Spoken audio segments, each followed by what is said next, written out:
Voyez-vous, il y a des femmes dans cette église qui sont des pasteurs, qui sont utiles, d'accord? Mais qui sont utiles jusqu'à un certain point. Et puis, ma femme aussi fait partie des pasteurs. Ma femme est utile dans le ministère, mais en plus de son utilité dans le ministère, elle est utile aussi dans la cuisine. Elle est utile aussi dans la chambre. Il n'y a pas d'enfant ici. Amen. Donc, ce que vous apportez, ça définit à quel niveau vous êtes. Ça veut dire que si vous voulez être à un niveau plus grand, vous devez apporter plus. Vous devez faire quoi?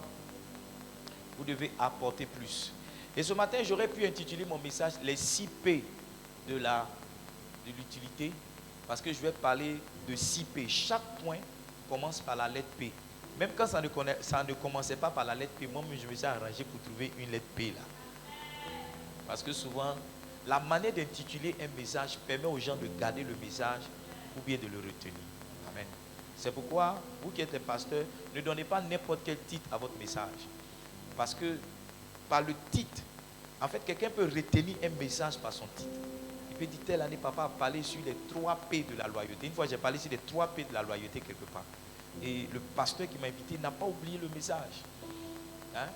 Il y a un autre pasteur aussi à qui j'ai partagé cette expérience qui m'a dit, je vais aller partager ça dans mon église. Donc, les 3 P de la loyauté. Ce n'est pas les 6 plumes de l'aigle noir. Ou bien le retour triomphal du lion blessé. Amen. Le premier niveau de votre utilité, c'est votre pureté. P, la lettre P, pureté. Pureté. Lévisson, écoutez-moi. Regardez, levez la tête, regardez-moi. Dieu ne fait rien avec quelqu'un qui vit dans le péché. Si vous voulez être utile pour Dieu, vous devez commencer par votre pureté. N'avez-vous pas remarqué à la maison que lorsque vous commencez à faire des bêtises, en tant qu'enfant, quand vous commencez à mal vous comporter, votre papa, votre maman ne vous emploie plus. Quelqu'un a remarqué ça? Tu es dans la maison, mais ton papa ne t'adresse pas la parole. Tu es dans la maison, mais quand ta maman veut quelque chose, elle se lève elle-même et part. Quand elle est trop fatiguée, elle envoie l'enfant du voisin.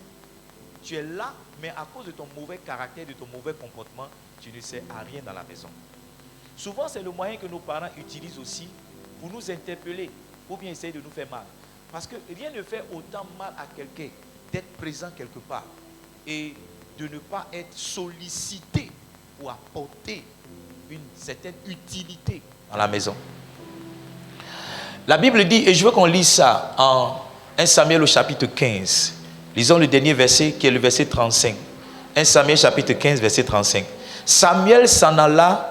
Samuel n'alla plus voir Saül jusqu'au jour de sa mort. Car Samuel pleurait sur Saül parce que l'Éternel se repentait d'avoir établi Saül roi d'Israël. Saül avait atteint la plus grande dimension ou la plus grande autorité, la plus grande place qu'un homme puisse occuper en Israël. Il était roi. Et c'était Dieu à un moment de sa vie qu'il avait choisi lui-même. Mais dans le verset qu'on a lu, la Bible nous informe que Dieu s'est repenti d'avoir pris Saül comme roi. Ça veut dire que Dieu s'est dit, je regrette d'avoir choisi Saül comme roi. Je prie que Dieu ne regrette pas de t'avoir choisi comme serviteur. Je prie, c'est ma prière pour toi. 1 Samuel le chapitre 16, donne-moi le verset 1. 1 Samuel le chapitre 16, le verset 1. La Bible dit, l'Éternel a parlé à Samuel. Regardez ce qu'il a dit. Quand cesseras-tu de pleurer sur Saül? Je l'ai rejeté, afin qu'il ne règne plus sur Israël. Donc quelqu'un que Dieu avait choisi un moment, qui était utile entre les mains de Dieu, Dieu l'a rejeté. Dieu a mis fin à son utilité. Quand vous regardez l'histoire de Saül, vous allez vous rendre compte que ce qui a mené Saül à ce niveau de sa vie, ça a été ses nombreuses désobéissances. Donc Dieu peut t'avoir choisi. Dieu peut peut-être utiliser un moment de ta vie. Mais si tu demeures dans le péché, si tu demeures dans l'impureté, si tu n'es pas pur, Dieu ne peut pas t'utiliser.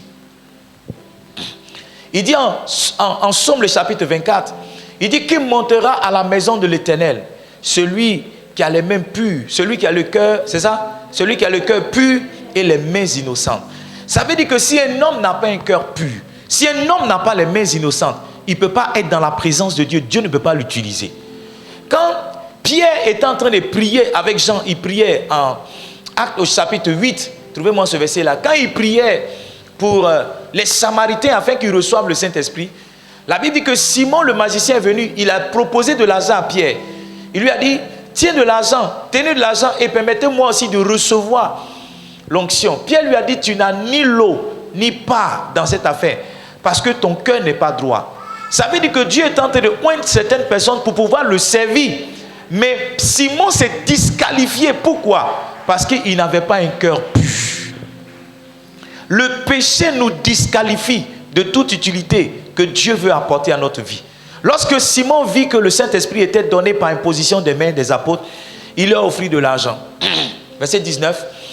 En disant, accordez-moi aussi ce pouvoir, afin que celui à qui j'imposerai les mains reçoive le Saint-Esprit. Verset 20, il dit, mais Pierre lui dit, que ton argent périsse avec toi, puisque tu as cru que le don de Dieu, c'est à qui a pris d'argent. Tu n'as, verset 21, il n'y a pour toi ni pas ni l'eau dans cette affaire. Ça veut dire, tu ne peux pas être en affaire avec Dieu si tu n'es pas pur. Tu ne peux pas être en collaboration avec le Seigneur si ton cœur n'est pas droit. Dieu, God cannot use you if you don't have a pure heart. Si tu n'as pas un cœur pur, si tu n'es pas saint, Dieu ne peut pas t'utiliser. Livingstone, tout homme de Dieu que vous connaissez qui vit dans le péché et qui est un instrument encore entre les mains de Dieu, ce n'est qu'une question de temps. Ce n'est qu'une question de temps. Le scandale viendra. Ouais, souvent ce sont les débris de l'onction avec lesquels on fonctionne. Souvent même, c'est avec l'expérience qu'on fonctionne. Souvent même, Dieu glorifie son nom simplement. Ça veut dire que, c'est pas parce que tu es en face avec Dieu, hein, mais Dieu veut juste aider quelqu'un. C'est pas toi qui regarde, il veut juste aider quelqu'un. Et toi, tu te trompes, tu te dis, oh, je peux avoir des relations sexuelles au mariage. Dieu va continuer de m'utiliser. Une jeune dame a dormi avec un pasteur.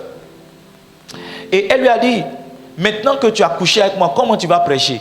Il lui a dit, tu vas voir, c'est maintenant même l'onction va se dégager. Il s'est convaincu que aller avec des jeunes filles avant la prédication relâche son onction. Mais quelqu'un ne peut pas perdurer dans le temps avec une telle pensée. Parce que Dieu ne s'associe pas, Dieu ne s'identifie pas avec les gens qui vivent dans le péché. Écoutez, Saül a régné pendant 40 ans. Mais pendant 40 ans, Saül n'était pas droit devant Dieu. Il continuait de faire des choses jusqu'à ce qu'un jour, la main de Dieu l'abandonne totalement. Je crois que s'il y a un combat qu'on devait mener pour être utile, c'est de pouvoir se sanctifier. C'est de pouvoir se sanctifier. Écoutez, votre premier niveau d'utilité, c'est votre sanctification.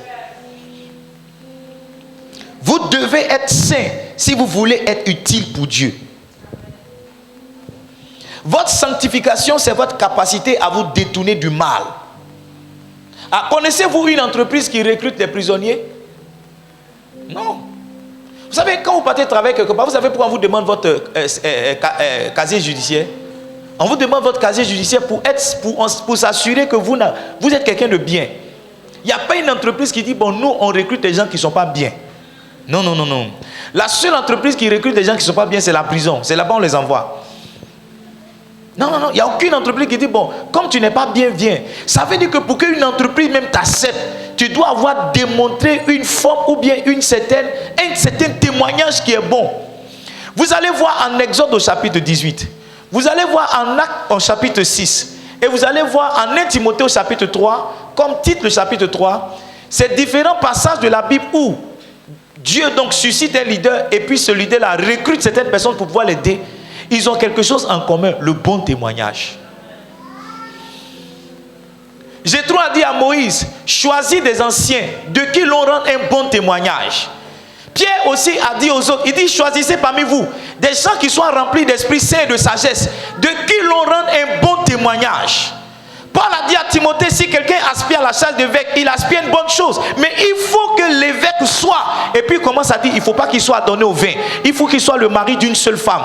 Parce qu'on ne peut pas servir Dieu avec un cœur impur. On ne peut pas servir Dieu en vivant dans le péché.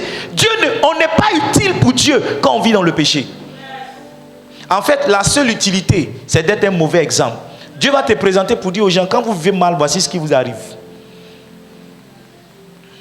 Dieu va vous montrer aux gens pour dire, non, quand vous êtes pasteur que vous ne vivez pas bien, voici comment vous finissez. La Bible le dit, en 1 Corinthiens chapitre 10, je crois le verset 11. Il dit, toutes ces choses ont été écrites pour notre instruction. Quand les Israélites étaient dans le désert qui n'obéissaient pas à Dieu, Dieu a laissé ces choses-là être écrites dans sa parole pour qu'on sache que lorsqu'on murmure contre Dieu, pour qu'on sache que lorsqu'on se rébelle contre Dieu, pour qu'on sache que lorsqu'on vit dans le péché, voici comment on finit. Ces choses leur sont arrivées pour servir d'exemple. Donc ça veut dire que si tu vis dans le péché, tu ne seras pas... Ta seule utilité, c'est que tu vas servir d'exemple. Ne connaissez-vous pas des gens dans le quartier qui servent d'exemple, mauvais exemple? On dit, tu vois la fille qui va là-bas là. Si tu vis là, voici comment tu as fini. Tu connais celle-là, voici ce qu'elle a fait. Je prie que tu ne sois pas un mauvais exemple. Je prie que tu ne sois pas un mauvais exemple. Et ce matin, je vais vous parler de deux personnages de la Bible. Hyménée et Philette. C'est-à-dire que chaque fois que je vais t'enseigner la parole de Dieu, il y a de nouvelles choses que tu vas apprendre. Qui connaissait Hyménée? La dernière fois, je t'ai parlé de Démas. Je t'ai parlé d'Épaphrodite. Je t'ai parlé d'Épaphras.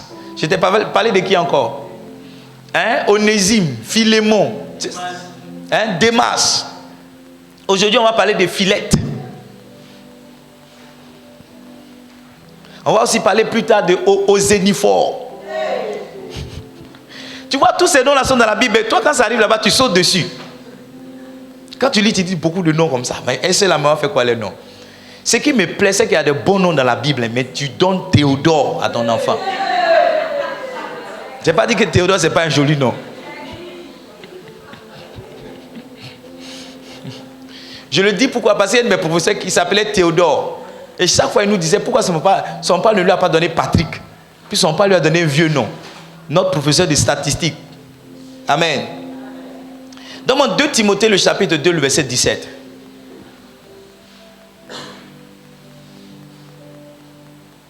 Commençons par 2 Timothée, chapitre 2, verset 15. Est-ce que tu es là? 2 Timothée 2, 15.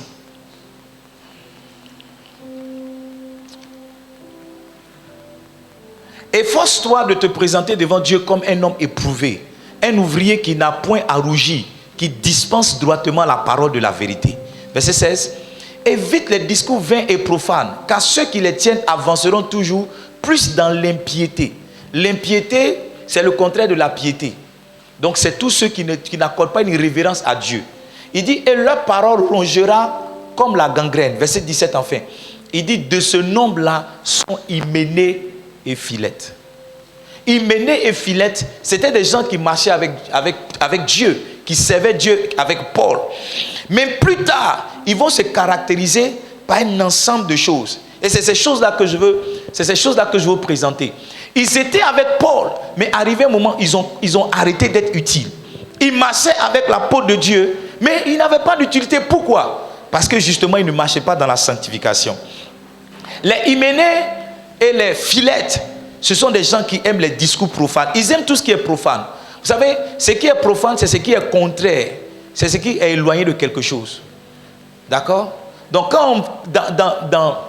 c'est ce qui est contraire à la religion, par exemple, on dit profane. Donc, quand on dit la musique profane, c'est la musique qui n'a rien à voir avec la musique chrétienne. D'accord? Donc, il y a des gens qui sont assis ici, mais leurs artistes qu'ils aiment, ce sont des artistes profanes. Oui. Et ces gens qui sont là, mais si leur téléphone sonne tout dessus, tu vois, moi, que la musique qui va sortir, ça n'a rien à voir avec Jésus-Christ. Hein? J'ai pas envie de fredonner certaines chansons, mais c'est étrange.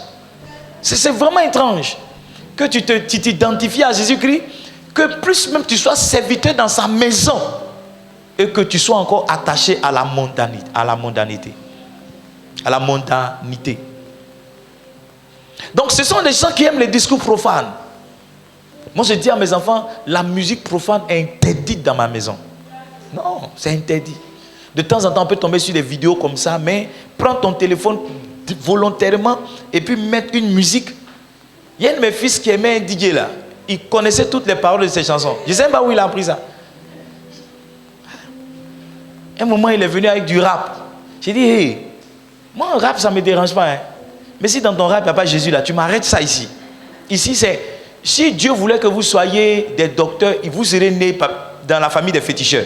Si vous êtes né chez un pasteur, c'est que ce n'est pas ici que vous allez venir apprendre tout ça. Je suis désolé. On n'écoute pas la musique profane.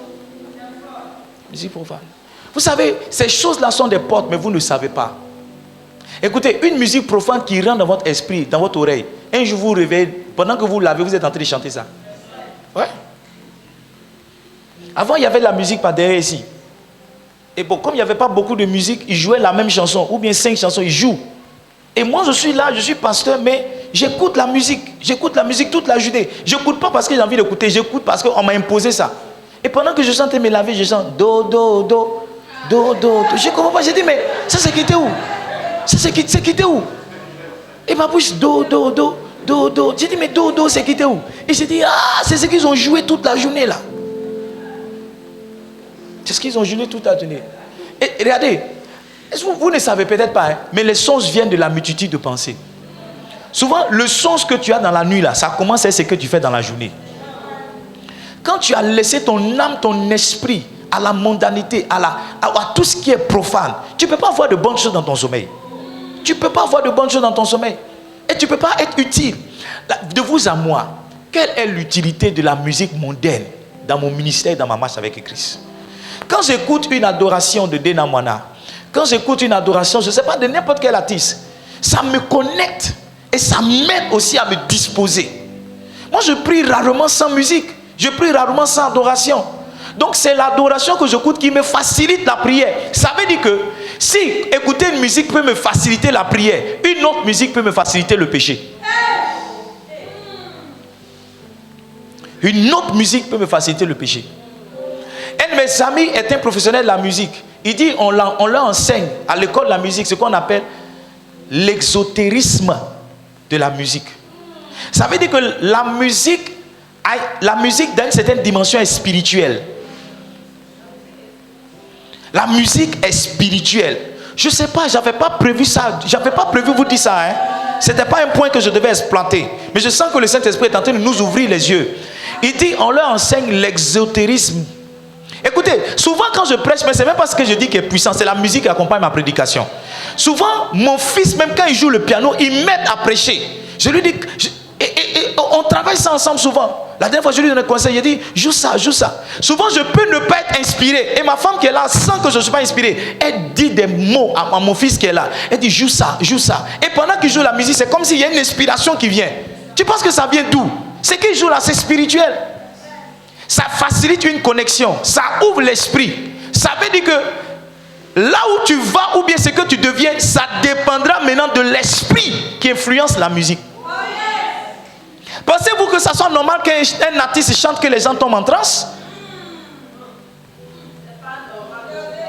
Pensez-vous que ça soit normal qu'on dise dimanche c'est à culte, que quelqu'un a fait live toute la semaine et qu'il a plu un peu de dimanche, il ne soit pas venu à l'église? Mais si on aurait dit qu'il y avait un concert,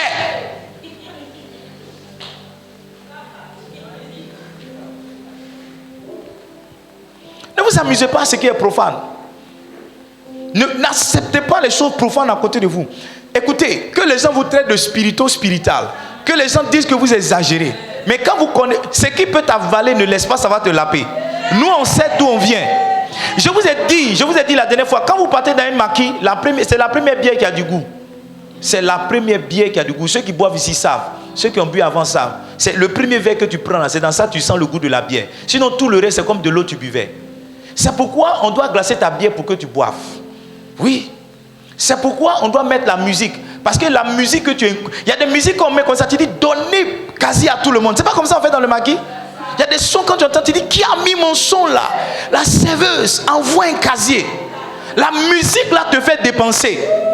La musique là te met hors de toi. La musique là t'amène à faire des choses que tu n'avais pas prévu faire. On paye un DJ dans un maquis. Tu penses que son travail c'est quoi? C'est de t'influencer spirituellement pour que l'argent avec lequel tu es venu, tu puisses te dépenser. Souvent même ton argent ne suffit pas, mais tu as ta carte magnétique, tu vas au guichet automatique, tu fais le retrait, tu viens, son travail c'est ça. On dit aux jeunes filles qui sont là, quand vous venez porter telle tenue, on ne porte pas maxi au maquis. On ne porte pas maxi là-bas. Il y a une tenue là, il y a une tenue là, quand tu vois, tu es inspiré. Parce que tu veux la revoir. Donc quand ta bière est finie, tu appelles une deuxième bière. C'est fini, tu appelles une troisième bière. Il y a une fille qui est dans le maquis, tu veux toujours aller t'asseoir là-bas pour qu'elle te serve. Toi tu penses, tu dis non, même si on est né de nouveau, c'est bon, ça fait quoi? Si on va s'asseoir, qu'on boit une sucrerie, ça fait quoi? Ce qui peut t'avaler. Nous, on sait d'où on vient. Non, on sait d'où on vient. On sait d'où on vient. Quelque chose, il y a l'alcool dedans, moi je ne touche pas. Touche pas. Nous là, on sait où on est quitté. On sait où on peut tomber. On sait où on peut glisser. On ne s'amuse pas. Moi, aller m'asseoir même pour manger poulet braisé, c'est lutte. C'est lutte. C'est lutte. 2 jours là, à cause des enfants, mais ce n'est pas dans toutes les conditions. Ouais. Toi, tu t'amuses. Et ce qui est profane. Vous savez, le diable est subtil. Hein?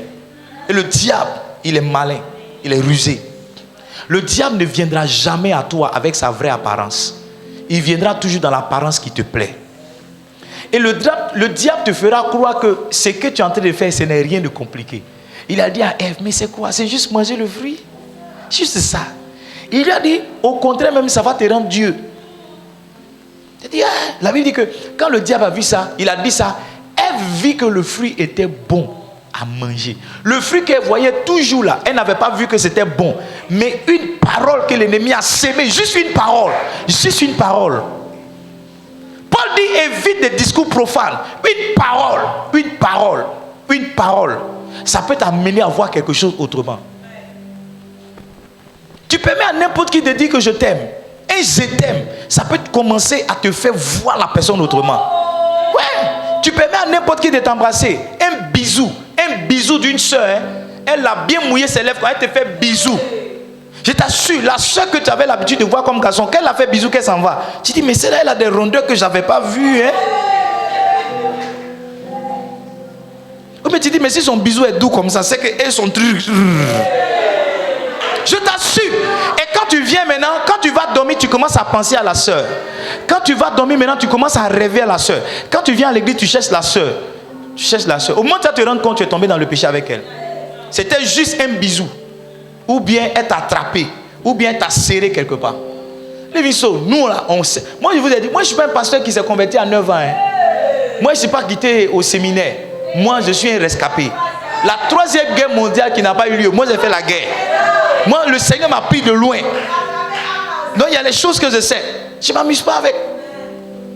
Je ne m'amuse pas avec. Tu dis non papa, on est juste frères et sœurs. Ok.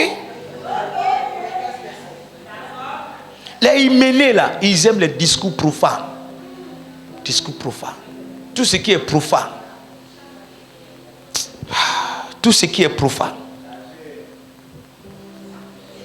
Verset 18. Il dit, ils se sont détournés de la vérité. En disant que la résurrection est déjà arrivée. Et ils renversent la foi de plusieurs personnes. Tu vois, à force d'être ce qui est mondain, progressivement on te tire loin de la vérité. Ouais. Écoutez, ne dites pas à quelqu'un. Très souvent, quand le diable veut nous éloigner des gens, il envoie une frustration. Tous les gens que vous voyez qui sont récupérés par Kakou Philippe, par quoi, ce sont des hommes de Dieu authentiques, ce sont des enfants de Dieu réels, mais qui à un moment étaient frustrés là où c'était. Et quelqu'un d'autre les a récupérés. La Bible dit que Absalom, il s'asseyait pas loin de la maison de son papa. Et quand tous ceux qui sortaient de chez le roi, du jugement, quand ils sortaient qui n'avaient pas été satisfaits par le jugement du roi, Absalom les prenait. Ça veut dire que ceux qui sortaient de chez David frustrés, Absalom disait, venez, quand je serai roi, je vais vous faire justice. Et il prenait leur nom. C'est avec des frustrés que Absalom a bâti son armée pour aller attaquer David. Donc si vous laissez des discours profanes, vous laissez ce genre de choses, les gens vont vous éloigner de la vérité. Ils disent non, un homme peut avoir 3 femmes. Un homme peut goûter sa fiancée. Un chrétien peut boire. Ok. Et tu écoutes ça, tu dis oui. Ça c'est mon pasteur. La Bible dit que dans les derniers temps, les gens voudront entendre des choses agréables. Et pour cela, ils se susciteront eux-mêmes même. C'est-à-dire, au stade où nous sommes arrivés, ce n'est pas Dieu qui donne des pasteurs aux gens, hein, c'est des gens qui décident qui est son pasteur. Et quelqu'un décide qui est son pasteur en fonction du discours de la personne. Quand la personne dit quelque chose qui te plaît, c'est en ce moment tu dis, oh, this man is my pastor. The way he preach, the thing he preaches is the thing I want. Donc quand il dit tu peux avoir 2 femmes, tu dis, oh, parce que toi, naturellement, tu veux avoir 2 femmes. Quand il dit non, un chrétien peut boire, tu dis oui, toi tu ne comprends pas. Parce que le vin en table, normalement quand tu manges quelque chose d'épicé, que tu prends un peu de vin rouge, ou bien quand tu dois manger, que tu creuses un peu avec l'eau de mer ou bien Bel Air, ça facilite.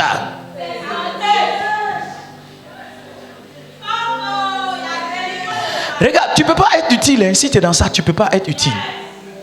Dieu ne peut rien faire toi. Ce que Dieu peut faire avec toi, c'est de te délivrer. Sinon, pour t'utiliser, Dieu ne peut rien faire toi. Et ce qui est dangereux, c'est que toi, au lieu d'amener les gens à Christ, tu vas renverser la voix de beaucoup de personnes. Tu vas renverser la foi de beaucoup de personnes. J'avais 2 manœuvres qui étaient venues placer des carreaux ici. Et voici le témoignage qu'ils m'ont dit. Il dit, pasteur, on va finir de travailler en partie, c'est même bien. Et puis il dit, mais pourquoi vous allez partir boire? Il dit, non papa, mais non pasteur même. La dernière fois, la ville était coupée. Oui. Ils vont aller boire. Parce que le pasteur qu'ils connaissent, le pasteur boit. Il boit tellement qu'il est coupé. Tu vois, le pasteur qui était censé élever la foi de ces personnes-là a renversé leur foi. Quand tu n'es pas utile pour Dieu, tu es utile pour Satan. C'est l'un ou c'est l'autre. La question que je te pose, à quel camp appartiens-tu? Dans quel camp es-tu? Parce que quand tu n'es pas utile pour Dieu, tu es utile pour Satan. Celui qui est inutile pour Dieu est utile pour Satan. I pray for you. Je prie pour toi. Que Satan ne t'utilise pas pour renverser là. Écoutez, vous qui êtes ici des leaders, des responsables, vous ne savez pas, hein, mais il y a beaucoup de personnes qui vous observent de loin dans votre quartier. Oui.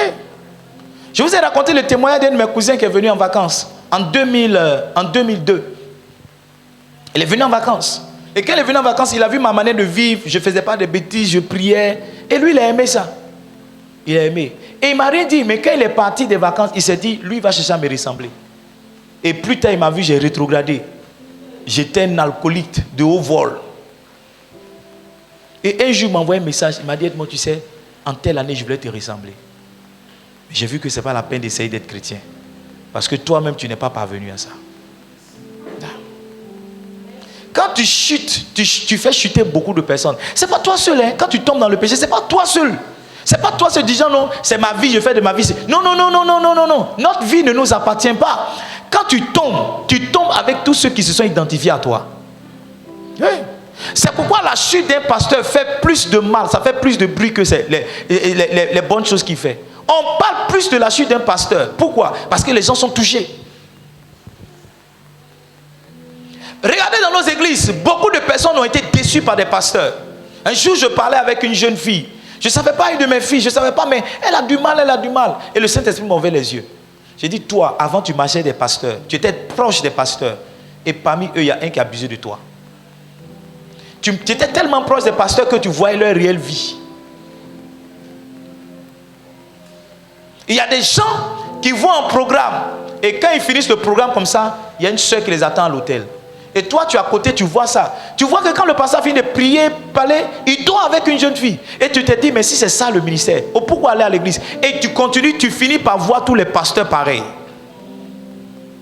Je vous dis la vérité, hein? Votre utilité se trouve dans votre sanctification. Si vous ne pouvez pas être saint, vous êtes en train d'amener beaucoup de personnes au péché. Si vous tombez vous-même, vous allez amener beaucoup de personnes à tomber. Votre premier niveau d'utilité dans le ministère, dans le service de Dieu, c'est de vous maintenir dans la pureté. Vous maintenez dans la pureté. Vous aidez Dieu quand vous êtes pur. Vous savez quoi? Parce que le témoignage favorise d'autres témoignages. Le bon témoignage favorise d'autres bons témoignages. Mais le mauvais témoignage encourage aussi d'autres mauvais témoignages. C'est pourquoi dans son environnement, Dieu ne permettait pas qu'au milieu des leaders, il y ait d'autres leaders qui n'aient pas bon témoignage. Ah. S'il y a une chose que vous devez préserver, la Bible dit en Proverbe au chapitre 22, donne-moi le verset 1. Proverbe 22, le verset 1. Il dit la grâce est préférable à de l'or. Et puis il dit la renommée est préférable à de grands biens. Je crois que c'est ce qu'il dit. Proverbe 22, le verset 1.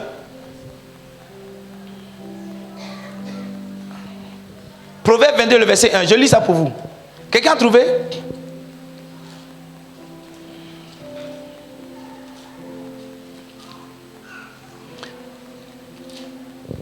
La réputation est préférable à de grandes richesses. Et la grâce vaut mieux que l'argent, vaut mieux que l'or.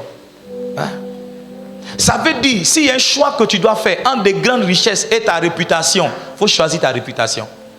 Toute chose qui influence ou bien qui affecte négativement ta réputation, tu dois la chasser. Tu dois chasser cette chose. Votre manière d'être calme, ça me montre que je suis en train de prêcher. Écoutez, quand vous vivez dans le péché, vous devenez adversaire de Dieu. Vous devenez quoi? Vous devenez quoi? Adversaire de Dieu. Donne-moi 2 Timothée 2, verset 25. 2 Timothée 2, verset 25. 2 Timothée 2, verset 25. Ce matin, j'ai relu encore l'histoire de Timothée. Et j'ai vraiment aimé. 2 Timothée, j'ai dit combien? Il dit, il doit redresser avec douceur les adversaires, dans l'espérance que Dieu leur donnera la repentance pour arriver à la connaissance de la vérité. Verset 24, il dit, bon, je commence à partir du verset 22. Il dit, fuis les passions de la jeunesse et recherche la justice, la foi, la charité, la paix avec ceux qui invoquent. Aujourd'hui, par exemple, à l'église, on trouve que un chrétien devrait faire ce que tous les autres jeunes font. C'est pas ça. Il y a quelqu'un qui m'a appelé dans la semaine qui a dit, mais je vois que... Elle m'a demandé un travail, je dis non, j'ai donné à mon fils pour faire. Elle dit, mais est-ce que tes enfants là... Est-ce que tes enfants là... Parce que je vois que quand je montre tes photos, tes enfants, ils sont au piano, ils sont dans la batterie. Elle dit, mes enfants ne sont pas malheureux. Hein. Les enfants ne sont pas malheureux.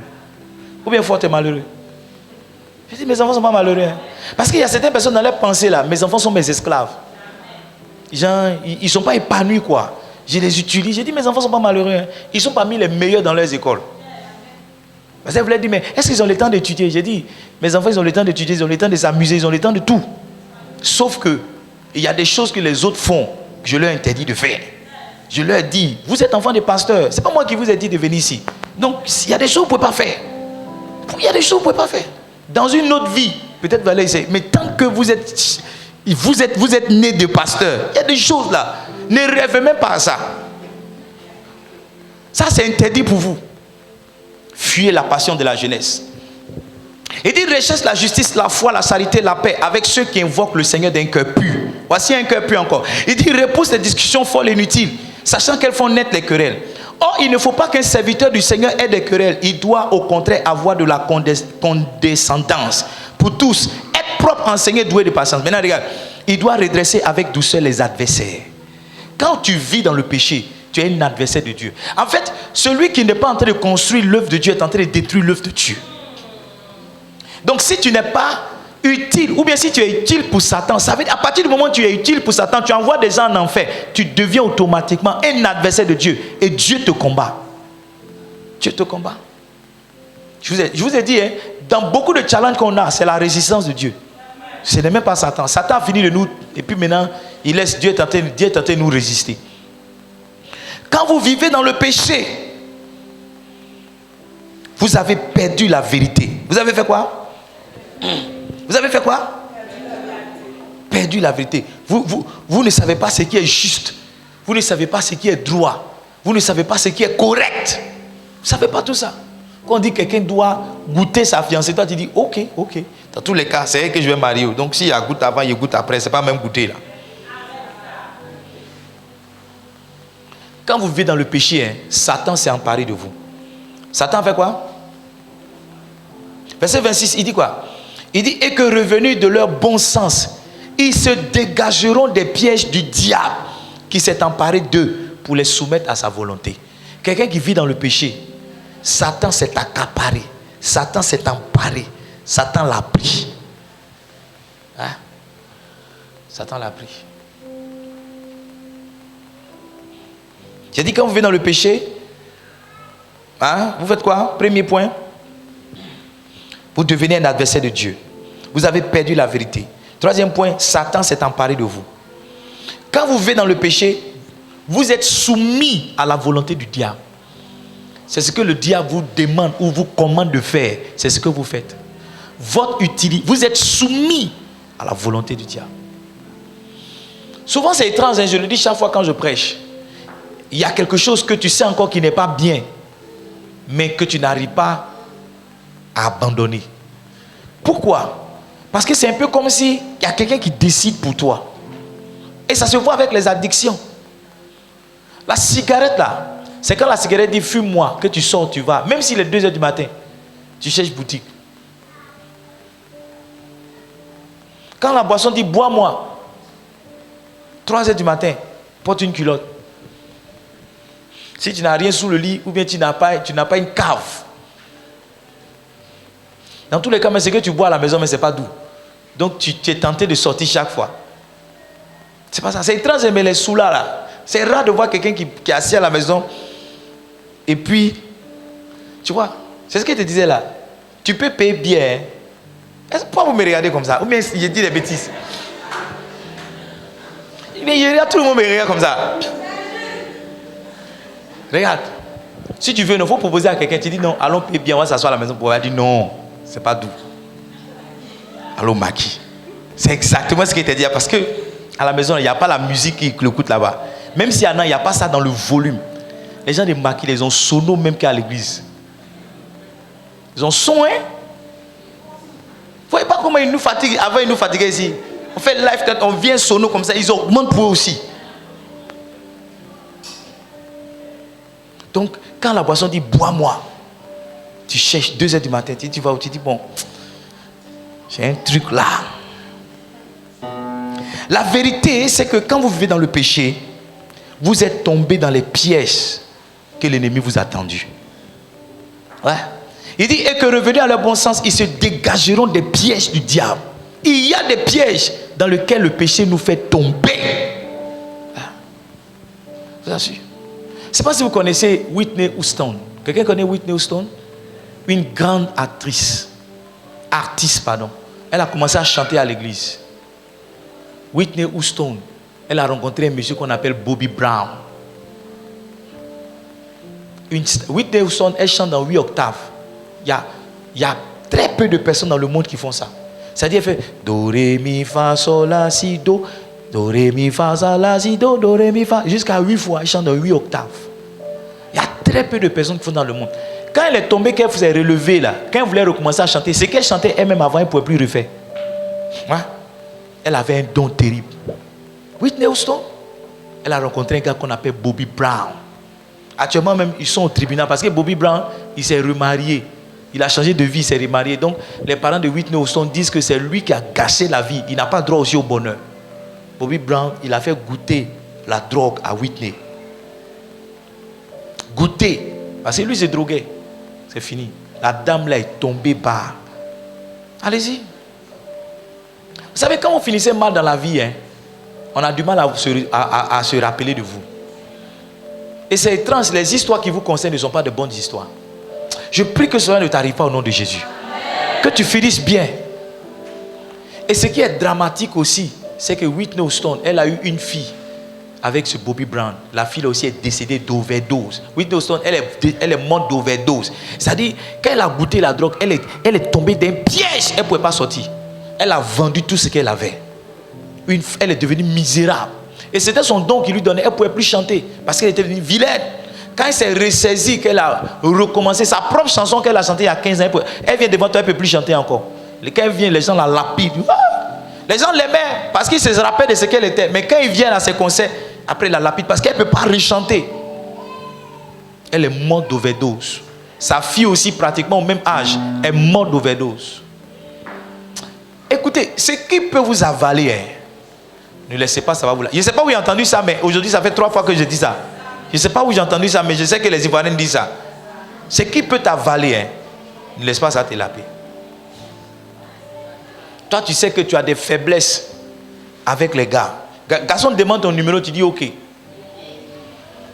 Il dit bébé. Toi, ton problème, c'est qu'on ne doit pas te dire bébé. Parce que tous ceux qui te disent bébé, tu penses qu'ils t'aiment. Alors qu'on appelle tout le monde bébé. Toi, dès qu'on te dit bébé, ta faiblesse, c'est bébé. Mais tu laisses quelqu'un t'appeler bébé. Hein? Quand vous vivez dans le péché, hein, vous avez perdu le bon sens. Vous ne savez plus la bonne direction. Ça fait combien de temps que je prêche? Hein? 45 minutes. Ok. Donc je vais arrêter tout à l'heure. On va continuer au deuxième culte. Quand vous vivez dans le péché, vous avez perdu votre bon sens. Hein? Quand vous vivez dans le péché, vous avez perdu votre bon sens. Je finis ce verset-là, 2 Timothée 2, verset 20 au verset 21. Lisons à partir du verset 19. Néanmoins, le solide fondement de Dieu reste debout, avec ses paroles qui lui servent de sceau. Le Seigneur connaît tous ceux qui lui appartiennent. Et regarde, il dit, quiconque prononce le nom du Seigneur, qu'il s'éloigne de l'iniquité. Quiconque prononce le nom du Seigneur, qu'il fasse quoi? Qu'il s'éloigne de l'iniquité. Maintenant, regarde le verset 21. Il dit, si donc quelqu'un se conserve pur, en s'abstenant de ces choses, il sera un vase d'honneur, sanctifié, utile à son maître, propre à toute bonne œuvre.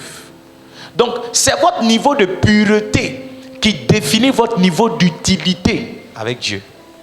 Il dit, celui qui est un vase d'honneur, ce n'est pas qu'il soit composé ou bien fait d'or ou d'argent.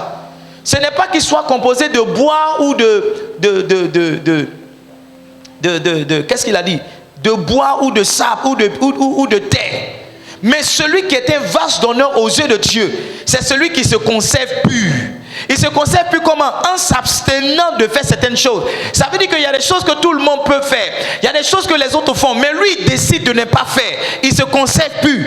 Et la Bible dit, alors, il sera un vase d'honneur. Et la Bible définit maintenant le sens du vase d'honneur. Il dit, le vase d'honneur, c'est celui qui est sanctifié. Et c'est à partir de sa sanctification maintenant qu'il devient utile pour Dieu. Donc, si tu n'es pas sanctifié, tu ne peux pas être utile pour Dieu. Si tu n'es pas propre, Dieu ne peut pas t'utiliser. Le premier travail que Dieu fait lorsqu'il appelle un de ses enfants, quoi qu'il vive dans le péché, c'est de le nettoyer d'abord. C'est de le sanctifier d'abord. C'est de le transformer d'abord. Dieu n'a jamais rencontré le peuple d'Israël avant qu'il ne se sanctifie. Il a dit à Samuel, lorsque tu vas chez Isaïe, sanctifie ses enfants, je veux parler. Il a dit à Moïse, je vais vous donner rendez-vous, mais sanctifie le peuple. Personne n'est utilisé par Dieu s'il n'est pas sanctifié. Personne n'est utile pour Dieu s'il n'est pas sanctifié. En fait, le péché est le moyen par lequel le diable recrute. Quand il te fait tomber dans le péché, il te balance dans son camp. Quand il te fait tomber dans le péché, il t'envoie dans son camp et il commence à travailler avec toi. Il commence à utiliser avec toi. Beaucoup de jeunes filles qui ont perdu leur virginité, c'est leurs camarades jeunes filles qui l'ont dit. Ouais. Une de mes filles est venue me voir à 25 ans. Elle est encore vierge. Et ses copines lui ont dit, tu sais, à un certain âge, quand tu n'es pas, après, tu as des problèmes, ton sexe, après, quand tu ne connais pas garçon, elles ont commencé à défendre certaines théories. Et la fille est venue me voir malheureuse, pleurant, pensant que garder sa virginité, c'était quelque chose de mauvais qu'elle était en train de faire. Ta manière d'être calme là, je ne sais pas si tu es toujours vierge, hein, mais ta manière d'être calme là, je ne sais pas.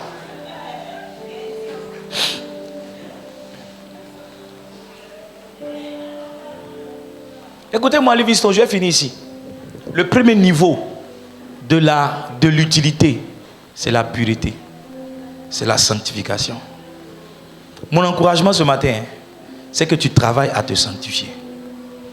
Ce n'est pas facile, c'est un travail de longue haleine. C'est un travail de longue haleine. Au niveau du péché, on est à plusieurs niveaux. Il y a des gens qui sont dans les péchés de la chair. Tout ce que j'ai cité, sexe. Et puis il y a des gens, par la grâce de Dieu, qui ne sont pas dans ça. Mais ils sont dans les péchés de l'âme. Ils sont dans l'amertume. Ils sont dans la colère.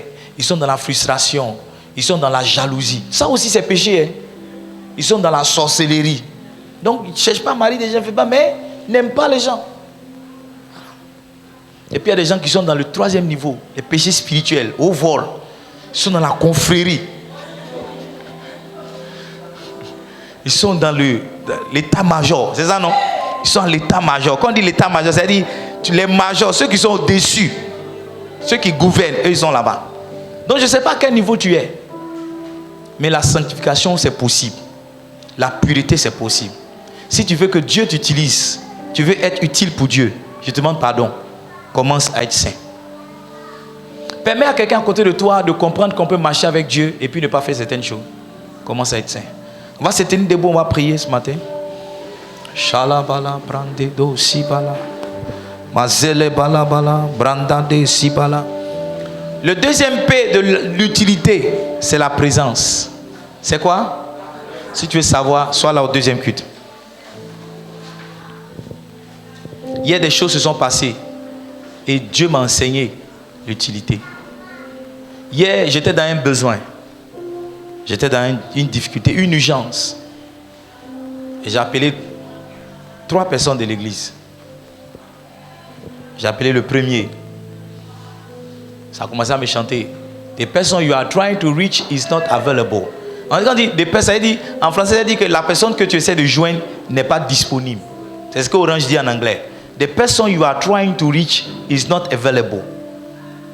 C'est-à-dire, Orange m'a dit que toi, tu n'es pas disponible pour moi. J'ai appelé la deuxième personne. C'est la même chose qu'on m'a dit. Et j'ai appelé la troisième personne. Et c'est la troisième personne qui m'a aidé de mon urgence. Et Dieu m'a dit, tu vois, des gens qui ne sont pas disponibles ne te sont pas utiles. Il y a beaucoup de personnes dans l'église. Mais où tu étais dans le besoin là, ceux qui n'étaient pas disponibles. La personne qui t'a été utile, c'est la personne qui était disponible. Et donc le deuxième niveau de l'utilité, c'est la présence. Mais j'ai t'expliqué tout à l'heure au culte que tu peux être présent tout en étant absent. Tu peux être présent et pas disponible. Beaucoup ne savent pas, mais ce qui crée la proximité avec un homme de Dieu, c'est l'utilité. Certaines personnes se plaignent de ce que papa est plus proche de telle personne, telle personne. Non, je ne choisis pas de qui je serai proche. C'est l'utilité d'une personne qui crée son rapprochement de moi. C'est combien de fois une personne est utile pour moi. C'est ce qui fait qu'elle est à côté de moi. Parce que quand je dois aller quelque part, je ne cherche pas qui me plaît ou bien qui ne me plaît pas. Je cherche qui va m'aider quand je vais partir.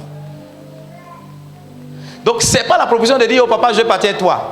C'est commencer par faire quelque chose d'utile.